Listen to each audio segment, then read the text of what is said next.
नमस्कार, मैं हूं आरजू अंसारी और आप देख रहे हैं राष्ट्रीय जगत विजन न्यूज। छत्तीसगढ़ के वन मंत्री केदार कश्यप ने कांग्रेस पर तुष्टीकरण की राजनीति करने का आरोप लगाया है।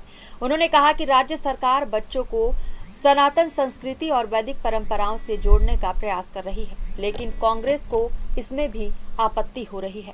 मंत्री ने कहा कि स्कूलों में बच्चे वैदिक मंत्रों का उच्चारण सीख रहे हैं, जिससे उन्हें अपनी सांस्कृतिक विरासत की जानकारी मिल रही है, लेकिन कांग्रेस इसे भी राजनीतिक मुद्दा बनाने में लगी हुई है। वहीं कांग्रेस द्वारा किए जा रहे विरोध प्रदर्शन पर प्रतिक्रिया देते हुए केदार कश्यप ने कहा कि लोकतंत्र में प्रदर्शन करने का अधिकार सभी को है और सरकार ने किसी को नहीं रोका है। उन्होंने कहा कि जिन लोगों ने अपने शासनकाल में जनता को परेशान किया और विभिन्न योजनाओं में लोगों को तकलीफ दी, आज वही लोग सरकार के कार्यों पर सवाल उठा रहे हैं। तो वहीं विपक्ष द्वारा अविश्वास प्रस्ताव लाने की चर्चाओं पर मंत्री ने कहा कि सरकार इसका स्वागत करती है। उन्होंने कहा कि विधानसभा में अविश्वास प्रस्ताव लाना विपक्ष का अधिकार है, लेकिन परिणाम क्या होगा ये सभी जानते हैं। कश्यप ने दावा किया कि राज्य सरकार जनता के विश्वास पर खरी उतर रही है और विपक्ष के पास कोई ठोस मुद्दा नहीं है। बना रहे सरकारी स्कूलों को। यदि हमारे यहाँ पर सनातन की पूजा और यदि हमारे लोग हमारे देश के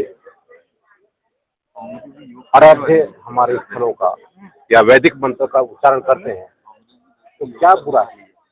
कहीं ना कहीं से इनकी जो मानसिकता है कांग्रेस की, ये तुष्टीकरण की मानसिकता है और हिंदू विरोधी है। इसके कारण से वो नहीं चाहते कि हमारे लोग को इस तरीके से उनको संस्कार दिया जाए। हम अपने लोगों को संस्कार देना चाहते हैं और ये हमारे लोगों को संस्कृति से विमुख करके विकृति की ओर लेके जाना।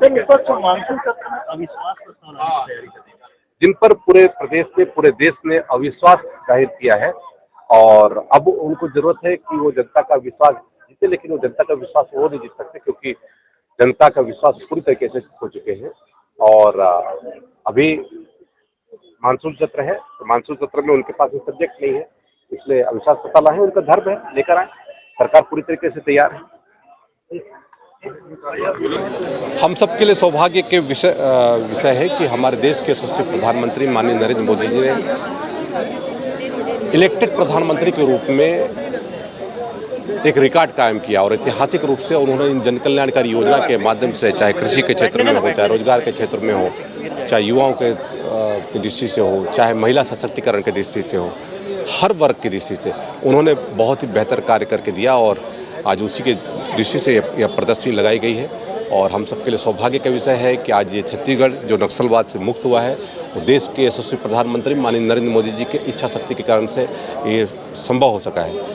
आज 2 साल पहले जब माननीय अमित शाह जी ने संकल्प लिया कि हमारे इस छत्तीसगढ़ सहित पूरे देश से नक्सलवाद खत्म होगा 31 मार्च 2026 तक, तो पूरे देश की जनता ने उनका पूरा प्रदर्शन किया। जवानों का हौसला जिस तरीके से बढ़ा और जवानों ने जिस तरीके से नक्सलवाद को ख़त्म करने में अपना वो किया, तो ये संकल्प कौन लेता है इसके ऊपर निर्भर करता है। संकल्प के ऊपर तय होता है कि ये संकल्प जो ले रहा है ये पूरा होकर के रहेगा, क्योंकि ये वो संकल्प है जिसने 370 को ख़त्म किया, ये वो संकल्प है जिसने भगवान श्री राम का मंदिर को प्रशस्त किया, ये वो संकल्प है जिसने ट्रिपल तलाक को ख़त्म किया। ऐसे अनेकों उदाहरण जिसके माध्यम से जन कल्याणकारी योजना के माध्यम से हम हमारी भारतीय जनता पार्टी की सरकार, माननीय मोदी जी की सरकार, उन गरीब व्यक्ति तक पहुँचने का काम किया है।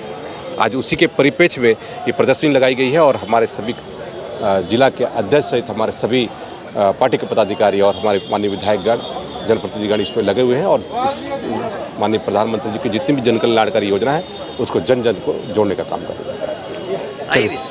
फिलहाल इस खबर में बस इतना ही। देश प्रदेश की खबरों से अपडेटेड रहने के लिए हमारे चैनल को सब्सक्राइब करें और नई खबरों के नोटिफिकेशन के लिए बेल आइकन जरूर दबाएं। नमस्कार।